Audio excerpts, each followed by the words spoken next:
Bonjour chers élèves et bienvenue cette fois-ci aux élèves de sciences maths. Donc cette vidéo est destinée essentiellement aux élèves de sciences maths. On va parler de RLC, régime forcé.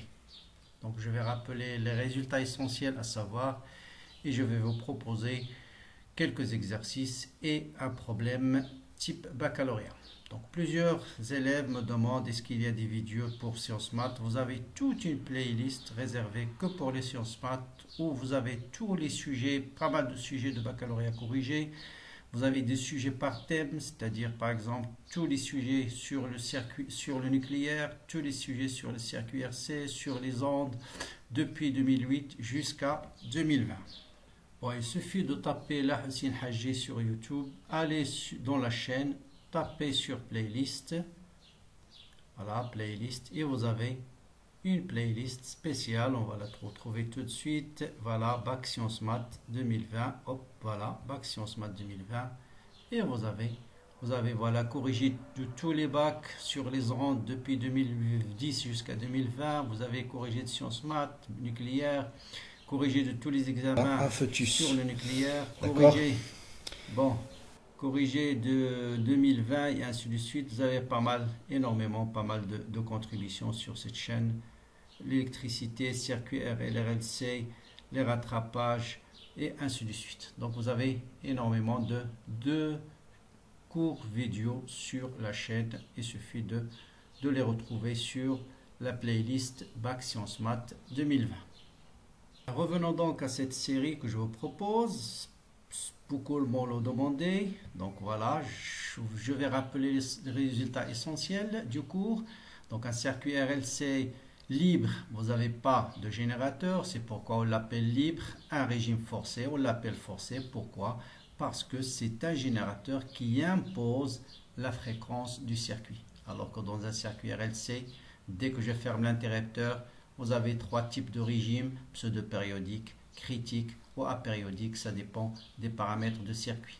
Là, c'est le générateur qui impose un régime sinusoïdal forcé.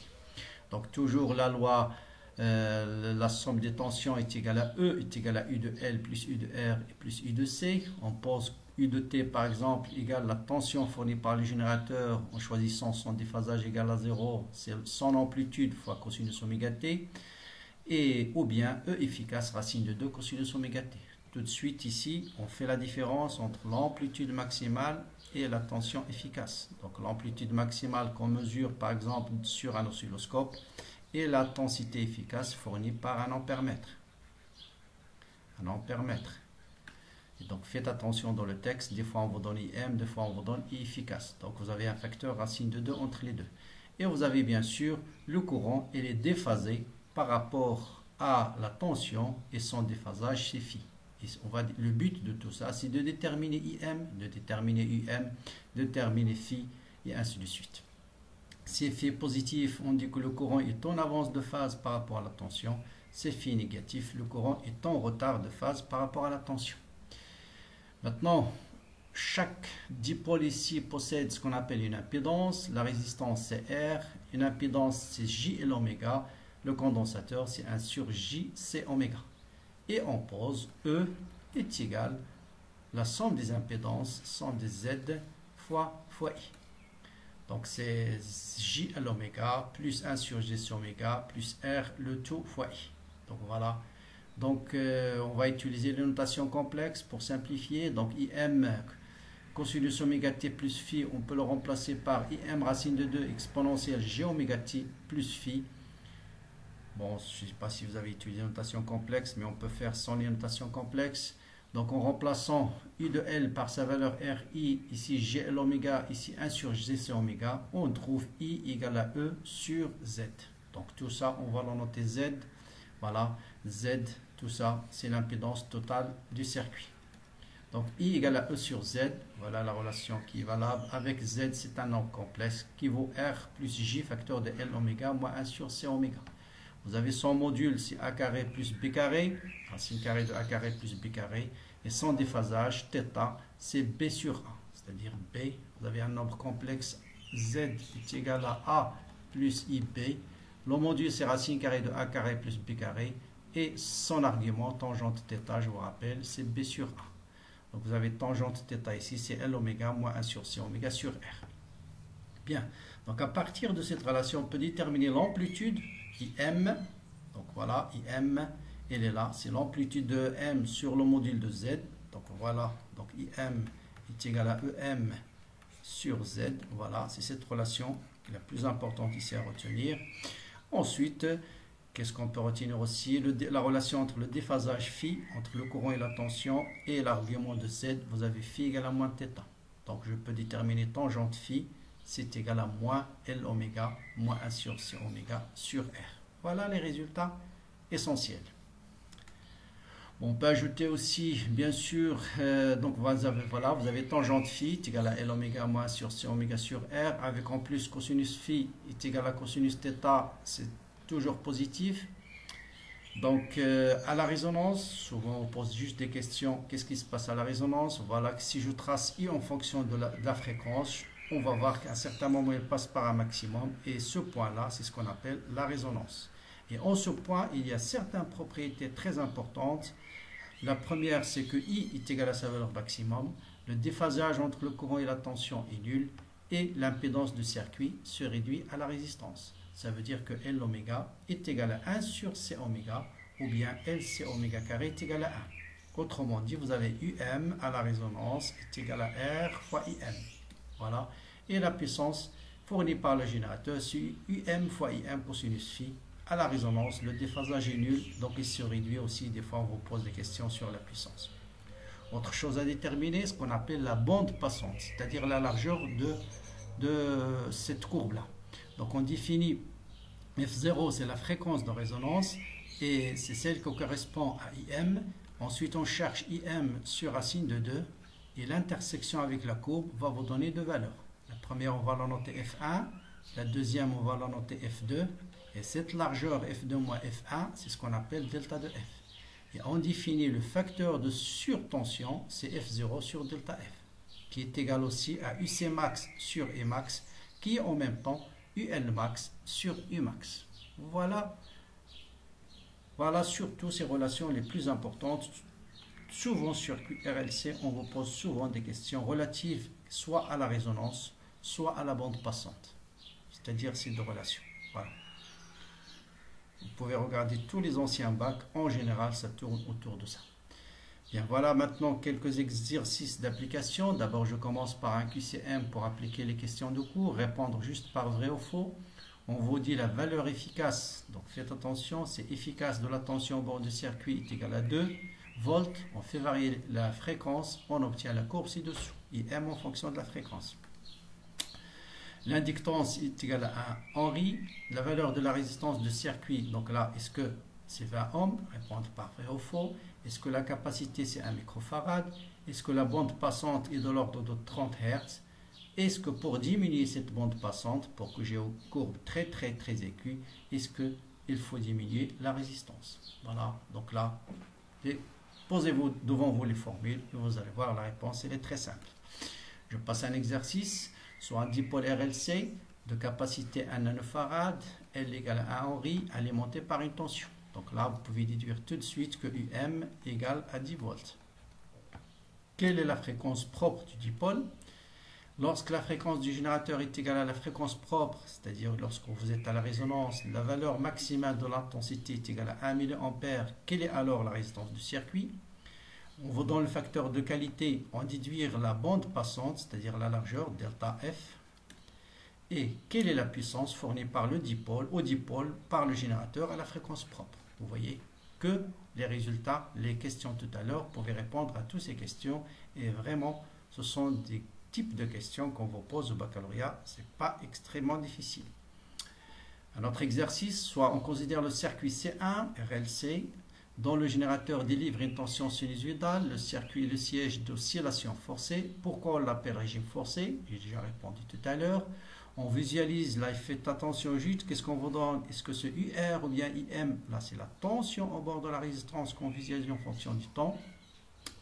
Donc, reprendre ce circuit, essayer de placer la résistance, donc changer l'emplacement de la résistance pour que l'oscilloscope permet de visualiser UR et la tension au bord du GBF. On veut mesurer la tension au bord du GBF et la tension au bord de la résistance. Comment faire le branchement de l'oscilloscope? Donc on a besoin de déplacer la résistance. Comment la déplacer? Où il faut la placer pour visualiser en même temps la tension au bord du GBF et en même temps la tension au bord de la résistance. Donc l'amplitude de la tension d'alimentation est maintenue constante. On maintient l'amplitude constante, on fait varier la fréquence. L'amplitude UR prend une valeur maximale pour une valeur particulière notée F0. Comment appelle-t-on cette situation? Bon, je pense qu'on a assez parlé au moins dans cette vidéo. Pour la fréquence F0, l'oscilloscope correspondant à UR est le suivant. Donc voilà, ça c'est pour F est égal à F0. Pour la fréquence F0, l'oscillogramme correspondant à UR est le suivant. Déterminer la fréquence F0. L'amplitude, l'ampèremètre indique 2 ampères, c'est l'ampèremètre. Donc, il faut faire attention. Pour cette fréquence F0, cette valeur correspond-elle à l'intensité maximale ou bien à l'intensité instantanée ou efficace? J'ai déjà répondu tout à l'heure. Calculer pour cette fréquence l'impédance du circuit RLC. Pour la valeur F0, là aussi on a déjà répondu. Qu'est-ce que c'est que l'impédance à la résonance? Bien, maintenant pour les plus courageux, voilà un problème que j'ai tiré d'un baccalauréat mais d'un autre pays, mais je trouve que c'est très bien fait et c'est pourquoi je vous le propose. Au cours d'une séance de travaux pratiques, 2 groupes d'élèves se proposent d'étudier expérimentalement un circuit RLC en régime forcé. Le premier groupe réalise un circuit électrique comportant en série un conducteur ohmique de résistance 150 ohms, un condensateur de capacité C qui n'est pas connu et une bobine à Henry. Toujours souligner les résultats des données essentielles.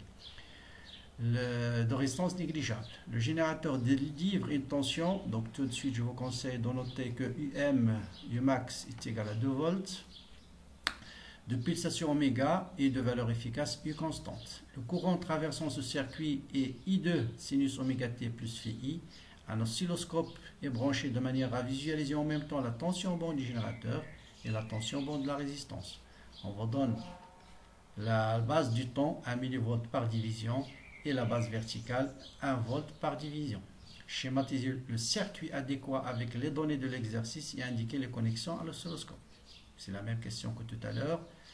Le circuit RLC, comment placer la résistance pour qu'en même temps on veut visualiser la tension au bord du générateur et la tension au bord de la résistance. Pour une certaine fréquence N, on obtient les courbes du schéma suivant. Voilà, pour une certaine fréquence, on l'a noté N, on va garder N.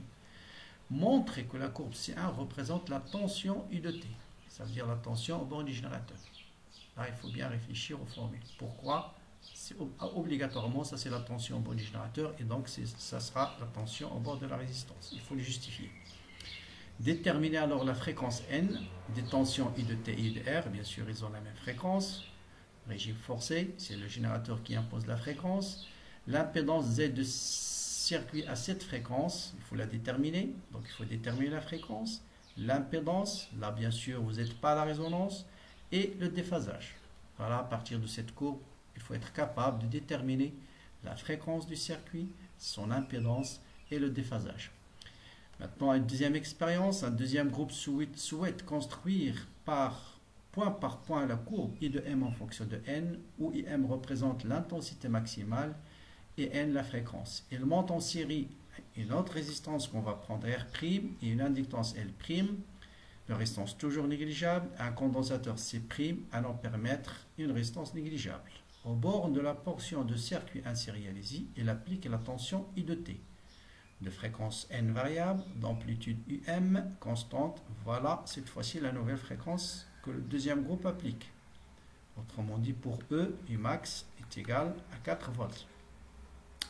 Des mesures et des calculs de l'intensité IM du courant dans le circuit en fonction de la fréquence de la tension permettent de tracer la courbe suivante. Là, les deux ont trouvé cette courbe-là. IM en fonction de la fréquence. Ils ont construit point par point. Pour chaque valeur, chaque fréquence, ils déterminent Imax. Ils ont tracé cette courbe. Déterminer graphiquement la fréquence de résonance. Déterminer à l'aide de des courbes la valeur de R' et de C'. Donc là, à partir de cette courbe, il faut être capable de trouver la valeur de R' et la valeur de C' utilisée. Calculer la valeur du coefficient de surtension, toujours à partir de la courbe. Exprimer la tension efficace UC au bord du condensateur en fonction de U, R', L', C' et N. La tension I de C prend sa valeur maximale pour une fréquence NR, qui n'est pas la même que la fréquence de résonance. D'accord? Ici, là, c'est l'intensité qui est maximale à la fréquence de résonance. Par contre, la tension au bord du condensateur, elle est voilà, maximale. Et là, c'est une question, je l'appelle à 2 étoiles. Je vous laisse vraiment réfléchir, calculer sa valeur. Donc voilà une série complète. J'espère que vous allez la partager au maximum. Ceux qui ne sont pas encore abonnés, abonnez-vous. Et dès qu'il y a un nombre important d'étudiants ou bien d'élèves qui ont observé cette vidéo, je leur propose bien sûr la correction détaillée. Donc essayez de la partager avec vos élèves, à vos camarades dans des groupes WhatsApp, des groupes Facebook, parce que cette chaîne n'est pas encore connue par la majorité, par un grand nombre d'élèves. Pourtant, vous avez énormément de vidéos de physique et de chimie pour les bacs SVT, sciences maths et PC. Donc voilà, donc à très bientôt. J'attends donc vos commentaires et à très bientôt pour le corriger.